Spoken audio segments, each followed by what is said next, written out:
संपूर्ण समाचारको सार एक से समाचार। नमस्कार, 100% समाचारमा स्वागत छ। म प्रतिमा।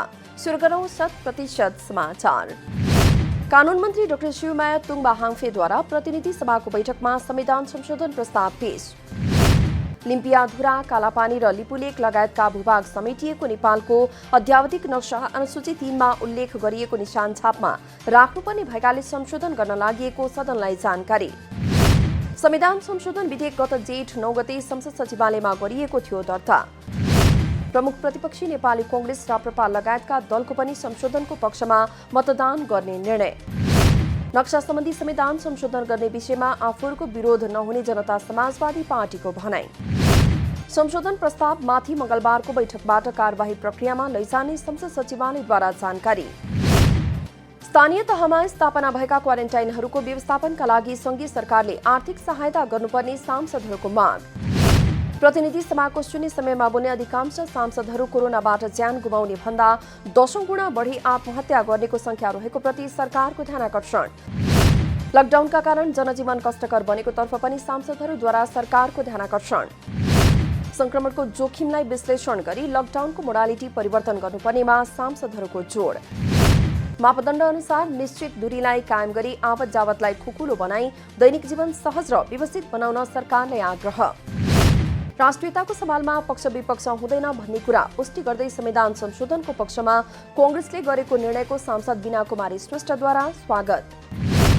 सीमा समस्याको सवालमा राष्ट्रिय एकता प्रदर्शन भएकोमा सांसद विरोध खतिवड़ाद्वारा खुशी व्यक्त। भारतले उक्त सड़कमा सवारी सञ्चालनको तयारी गरिरहेकाले पहिलो चरणमै रोक्ने पहल गर्नुपर्नेमा जोड। रुकुम पश्चिमको घटनाका सम्बन्धमा पनि सांसदहरूद्वारा सरकारको ध्यानाकर्षण।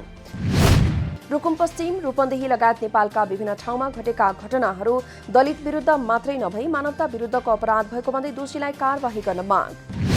संघीय संसदमा आगामी आर्थिक वर्ष 2077-78 को बजेटमाथिको छलफल सुरु।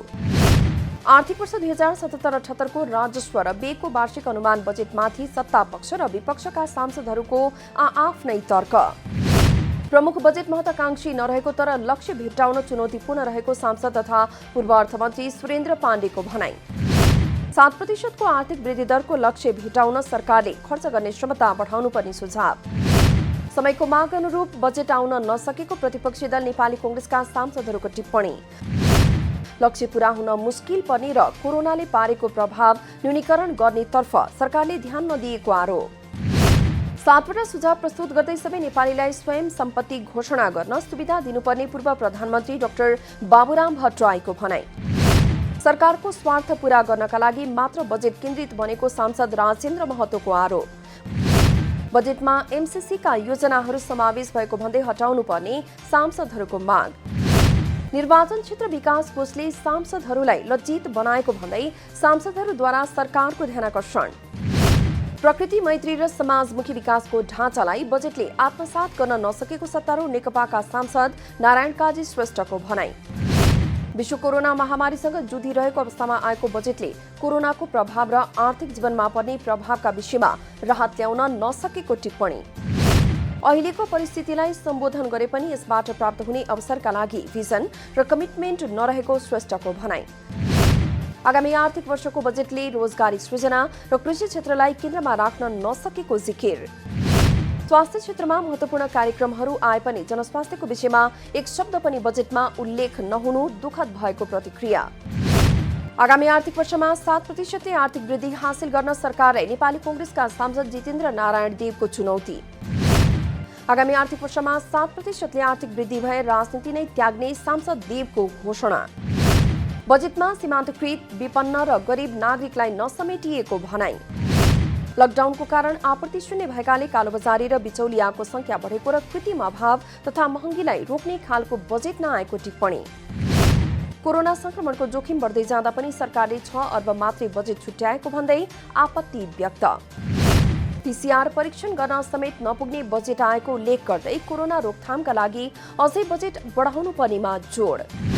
कृषि क्षेत्रमा गत वर्षभन्दा केही बजेट बढाइएको भए पनि मलखादमा 5% र बिउ बिजनमा 15% कर बढाएर कृषि क्रान्ति नहुने धारणा। नेपालमा कोरोना संक्रमणबाट मृत्यु हुनेको संख्या 8 पुग्यो। आइतबार थप 2 जनाको कोरोना संक्रमणका कारण मृत्यु भएको स्वास्थ्य तथा जनसङ्ख्या मन्त्रालयद्वारा पुष्टि। दैलेखको दुल्लु नगरपालिकाका 35 वर्षीय पुरुष र बाजुराकी 2 वर्षीय बालिकाको मृत्यु भएको मन्त्रालयद्वारा जानकारी। यो समाचार तयार पार्दासम्म नेपालमा नयाँ 166 जनामा कोरोना पोजिटिभ थपियो। नेपालमा कोरोना संक्रमितको संख्या 1567 पुग्यो। रौतहटमा 29, सल्यानका 25, धनुषाका 21, कालीकोट र दैलेखका 18 जनामा कोरोना पोजिटिभ। सप्तरी राजगढका 12 जना, सर्लाहीका 10 जना, बाँकेका 8 जना, पर्सा र कपिलवस्तुका 5 जना, झापाका 4 जना, कैलाली र बाजुराका 3 जना पनि संक्रमित। स्याङ्जाका 2 जना, तनहु र मोरङका 1 जना तथा सुर्खेतकी 4 महिने एक बालिकामा संक्रमणको पुष्टि। आइतबार संक्रमण हुने 166 मध्ये 162 पुरुष र 4 जना महिला रहेको स्वास्थ्य मन्त्रालयद्वारा जानकारी। अहिलेसम्म 220 जना भने उपचारपछि निको भएर घर फर्किए। सातवटै प्रदेशमा गरी 1349 जना संक्रमितको विभिन्न अस्पतालका आइसोलेसनमा उपचार हुँदै। हालसम्म पीसीआर विधिबाट 69,582 र आरडीटी विधिबाट 1,11,109 जनाको नमूना परीक्षण सम्पन्न। देशभर कुल 1,19,192 जना क्वारेन्टाइनमा रहेको स्वास्थ्य मन्त्रालयको भनाई। रूपन्देहीको धकदही क्षेत्रसँग जोडिएको 10 गजा पारी भारतद्वारा एकपक्षीय रूपमा सडक निर्माण। रोहिणी गाउँपालिका वडा नम्बर 5 इमली हवा र वडा 6 को बुटी गाउँसँग जोडिएको 10 गजा पारी भारतद्वारा फराकिलो सडक निर्माण गरिँदै। सडक निर्माणपछि पानीको बहाव थुनिएर आफ्नो गाउँ डुबानमा पनि वारीपट्टिका नेपालीहरूमा चिन्ता। भारतीय पक्षबाट दुवै मुलुकका सीमावर्ती स्थानीयसँग समन्वय र छलफल नै नगरी सडक निर्माण गरेको स्थानीयको भनाई। भारतीय नागरिकहरूको एक समूह जबरजस्ती नेपाल प्रवेश गर्न खोजेपछि सर्लाहीमा हवाई फायर। भारतीय समूहले हुलुजत गरी हतियार खोज्ने प्रयास गरेपछि हवाई फायर गर्नुपरेको सशस्त्र प्रहरीको भनाई। हवाई फायर गरेपछि भारतीय नागरिकको समूहपछि हटी स्थिति सामान्य बनेको प्रहरीद्वारा जानकारी। रुकुम पश्चिमको चौरजहारी नगरपालिका वडा नम्बर 8 सोतीमा भएको घटनामा संलग्नलाई कारबाहीको माग गर्दै देशका विभिन्न भागमा प्रदर्शन। घटनाको गम्भीरतालाई हेरेर छानबिन हुनुपर्ने भन्दै बाराको सिमराका स्थानीयले बुझाए। इलाका प्रशासन कार्यालय मार्फत गृह मन्त्रालयमा ज्ञापन। जाजरकोट पश्चिम रुकुमका नवराजविक र सुषमा मल्लबीचको प्रेम पवित्र भए पनि राज्यको उदासीनताका कारण घटना भएको भन्दै दोषीलाई कारबाही गर्न माग। कास्कीको पोखरामा पनि मृतकहरूप्रति श्रद्धाञ्जली अर्पण गर्दै उनीहरूको न्यायको माग। समाजमा व्याप्त अन्धविश्वासलाई विगतका परिवर्तनले कम गर्दै गए पनि मानसिक चिन्तनलाई हटाउन नसकेको दलित अगुवाको भनाई। रुकुम घटनामा मारिएकाहरूको अनुगमन तथा अनुसन्धानका लागि मानवाधिकार आयोगको टोली घटनास्थल प्रस्थान। आयोगका उपनिर्देशक चन्द्रकान्त चापागाईको नेतृत्वमा आयोगको टोली घटनास्थलतर्फ प्रस्थान गरेको आयोगका प्रवक्ता वेद भट्टराईद्वारा जारी विज्ञप्तिमा उल्लेख। कोरोना भाइरसका कारण नेपाल बाहिर 121 जना नेपालीको मृत्यु भएको तथ्याङ्क। सबैभन्दा धेरै बेलायतमा 66 जना नेपालीको मृत्यु भएको गैर आवासी नेपाली संघ एनआरएनएद्वारा जानकारी। सता थप 7 जना नेपालीले कोरोनाका कारण ज्यान गुमाएको संघको भनाई। संघका अनुसार यो साता युएईमा 1 जना, युकेमा 1 जना, अमेरिकामा 1 जना, बहराइनमा 2 जना, कुवेतमा 1 जना र साउदी अरबमा 1 जना नेपालीको मृत्यु। संयुक्त राज्य अमेरिकामा कोरोना भाइरसका कारण ज्यान गुमाउने नेपालीको संख्या 17 पुगेको जानकारी। साउदी अरबमा 8 जना, बहराइनमा 3 जना, कुवेतमा 2 जना, कतारमा 1 जना, आयरल्यान्डमा 1 जना, जापानमा 1 जना, टर्कीमा 1 जना, नेदरल्यान्डमा 1 जना र स्विडेनमा पनि 1 जनाको मृत्यु। नेपाल बाहिर 34 देशका 14,425 जना गैरआवासी नेपालीहरू कोरोनाबाट संक्रमित भएको तथ्याङ्क। तत्काल लकडाउन खोल्न नाडा अटोमोबाइल्स एसोसिएसन अफ नेपालद्वारा सरकारलाई आग्रह। जनताको स्वास्थ्य रक्षाको लागि जारी गरेका सुरक्षाका मापदण्डको कडाइका साथ पालना गर्दै अब व्यवसायिक कारोबारलाई सञ्चालन गर्नुपर्ने नाडाको जोड। इलेक्ट्रिक सवारी साधनमा लगाइएको कर र गाडी आयात सम्बन्धी व्यवस्था सच्याउन पनि नाडाको माग। व्यवसायलाई बन्द गरेर मात्र कोरोना भाइरस नियन्त्रण हुन नसक्ने नाडाको ठहर। कर बढाएर व्यवसायको लगानी धराशायी नबनाउन पनि सरकारसँग आग्रह। लमजुङको मर्स्याङ्गे गाउँपालिकामा कृषिजन्य वस्तु भण्डारण गर्न वेयरहाउस निर्माण सुरु। गण्डकी प्रदेश सरकारको सहयोग र कृषि ज्ञान केन्द्र लमजुङको समन्वयमा नेपाल अलैँची व्यवसायी महासंघ लमजुङको पहलमा वेयरहाउस निर्माण गरिँदै। वेयरहाउस निर्माण भएसँगै आफूले चाहेको समय र मूल्यमा बिक्री गर्न सकिने अलैँची व्यवसायीहरूको भनाई। उद्योगीहरूले कारोबारको नीति परिवर्तन गर्दा आफूहरू मारमा परेको सुनसरी र मोरङका हार्डवेयर व्यवसायीहरूको गुनासो। अनावश्यक र कृत्रिम अभाव सृजना गरी मूल्य बढाउँदा व्यवसाय नियमित रूपमा सञ्चालन गर्न नसक्ने व्यवसायीहरूको भनाई। लकडाउनको अवधिभर सवारी साधनका सबै प्रकारका कर छुट गर्नुपर्ने, नवीकरण गर्नुपर्ने सवारीको हकमा नवीकरण गर्ने समय सीमा 1 वर्ष थप गर्नुपर्ने व्यवसायीहरूको माग। सरकारले लकडाउनको अवधि थपेसँगै शेयर कारोबार पनि बन्द हुने। थपिएको लकडाउन अवधि जेठ 32 गतेसम्म शेयर बजार बन्द हुने जानकारी। यस विषयबारे तयारी भए पनि औपचारिक निर्णय हुन भने बाँकी।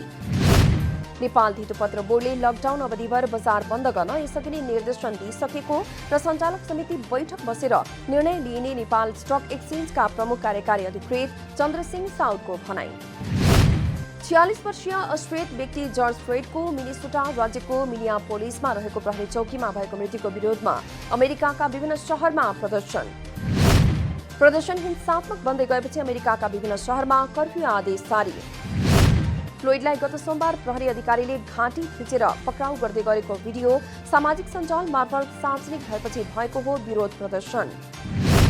कोरोना भाइरस विरुद्धको खोप सन् 2020 को अन्त्यसम्ममा तयार गरिने चीन सरकारको भनाई। चीनमा सरकारको सम्बन्ध पाएका 2 कम्पनी मिलेर कोरोना भाइरस विरुद्ध बनाइरहेको खोप सन् 2020 को अन्त्यसम्ममा तयार भइसक्ने जानकारी। बढीमा सन् 2021 को सुरुमा सो खोप प्रयोगमा आउने एसेट सुपरभिजन एन्ड एडमिनिस्ट्रेसन कमिसनको भनाई। अमेरिकी अन्तरिक्ष केन्द्र नासाका 2 अन्तरिक्ष यात्री लिएर निजी रकेट कम्पनी स्पेस एक्स अन्तरिक्षका लागि प्रस्थान। मिसनलाई अमेरिकाको फ्लोरिडा स्थित केनेडी स्पेस सेन्टरबाट लन्च गरिएको जानकारी। पहिलो पटक निजी अन्तरिक्ष यानबाट यात्रीलाई अन्तर्राष्ट्रिय अन्तरिक्ष केन्द्रका लागि पठाइएको नासाको भनाई। अन्तरिक्ष यात्रीको रूपमा नासाका एस्ट्रोनट बब बेनकेन प्रोडक्ट हलिरहेको पनि जानकारी। खेलाडी र कर्मचारीको तलब रकममा 50% कटौती गर्ने वेस्ट इन्डिज क्रिकेट बोर्डको निर्णय। जर्मन बुन्डेसलिगा फुटबल अन्तर्गत शनिबार राति भएको खेलमा बायर्न म्युनिखद्वारा फोर्टुना डसलडोर्फ 5-0 गोल अन्तरले पराजित। करेर मैदानमा भएको खेलमा ब्रान्डका लेभान्डोस्कीले 2 तथा पावर र डेभिसले गरे 1-1 गोल। 100% समाचार अहिलेलाई यति नै। जनताद्वारा जनताका लागि प्रसारित जनता टेलिभिजनका कार्यक्रमहरू युट्युब, ट्विटर, फेसबुक र हाम्रो वेबसाइट जनतासमाचार.com मा पनि पढ्न र हेर्न सक्नुहुनेछ। सूचनामा तपाईको सहभागिता, समयमा समाचार हाम्रो प्रतिबद्धता। नमस्कार।